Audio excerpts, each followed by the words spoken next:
আসসালামু আলাইকুম, সবাইকে আরও একবার স্বাগত জানাচ্ছি আমার চ্যানেল গ্রাফিক্স ইম্প্যাক্টে। আশা করি আপনারা সবাই অনেক অনেক ভালো আছেন। আজকে আপনাদেরকে দেখাবো কিভাবে ইলিপস টুল এবং রোটেট টুল ইউজ করে এরকম একটি ও লেটার ডিজাইন বা এরকম একটি ডিজাইন করতে পারেন। এর আগের টিউটোরিয়ালে আমি আপনাদেরকে দেখিয়েছিলাম কিভাবে আপনারা এরকম একটি ডিজাইন করতে পারেন ইলিপস টুল এবং রোটেট টুল ইউজ করে।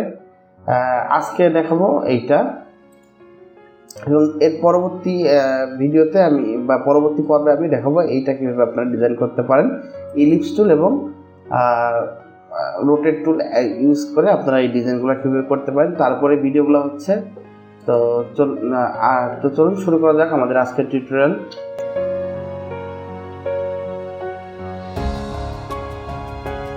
প্রথমে আমি এটাকে ডিলিট করে দিচ্ছি, এদিকে ডিলিট করে দিলাম।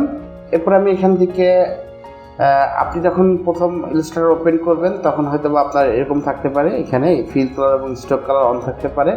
আপনি অবশ্যই স্টক কালার অফ করে নেবেন এবং ফিল কালার অন থাকবে, এবং ফিল কালার আপনি যে কোনো একটা কালার আপাতত দিয়ে দেবেন।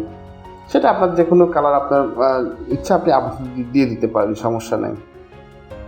এরপর আমরা এখান থেকে সিলেক্ট করবো ইলিপস টুল, এবং আমরা এরকম একটি ইলিপস থাকবো, দেখুন এরকম একটি ইলিপস থাকবো, এবং আমরা control C, control F, control সিতে কপি, কন্ট্রোল এফতে পেস্ট ইন ফন্ট।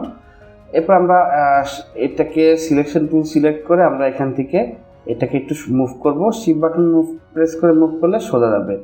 এই পর্যন্ত এনে আমরা এটাকে ছেড়ে দিব।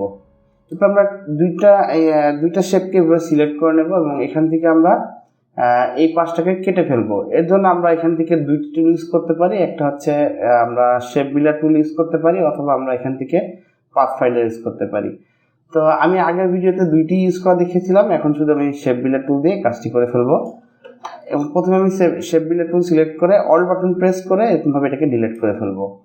এরপরে এই অবস্থাতে আমি চলে যাব সরাসরি রোটেট টুল। আমি কিন্তু বাইরে কোথাও ক্লিক করি নাই, আমি এই অবস্থাতে চলে গেছি রোটেট টুলে, এবং একটু ওপরের দিকে দেখুন। আগের ভিডিওতে আমরা একটু নিচের দিকে ক্লিক করেছিলাম, বা আগের ডিজাইনটিতে আমরা একটু নিচের দিকে এখানে ক্লিক করেছিলাম, বাট এবার আমরা একটু ওপরের দিকে ক্লিক করব। অল বাটন প্রেস করে আমরা এখানে একটা ক্লিক করব, এবং এখান থেকে আমরা দিয়ে দিব 360 ডিভাইডেড বাই 30, এবং এখান থেকে আমরা কপি প্রেস করব।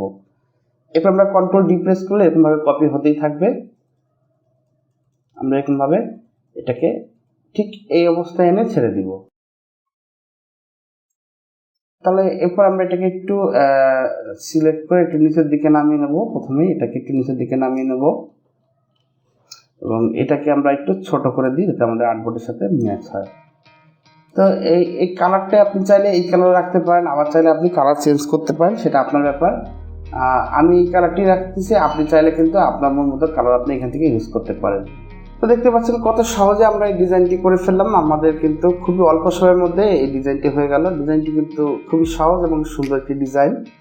তো এরকমভাবে আপনারাও ট্রাই করবেন, তাহলে আপনাদের এরকম সুন্দর সুন্দর ডিজাইন আপনারা করতে পারবেন।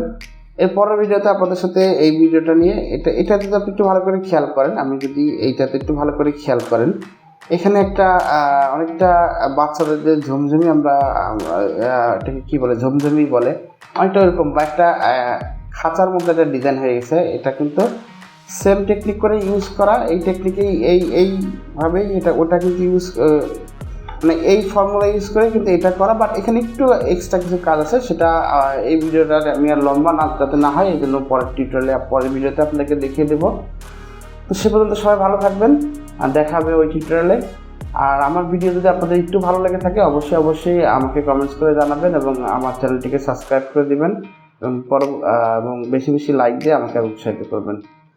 সবাইকে আবারও অনেক শুভেচ্ছা জানিয়ে শেষ করছি আমার আজকের টিউটোরিয়াল। আল্লাহ হাফেজ।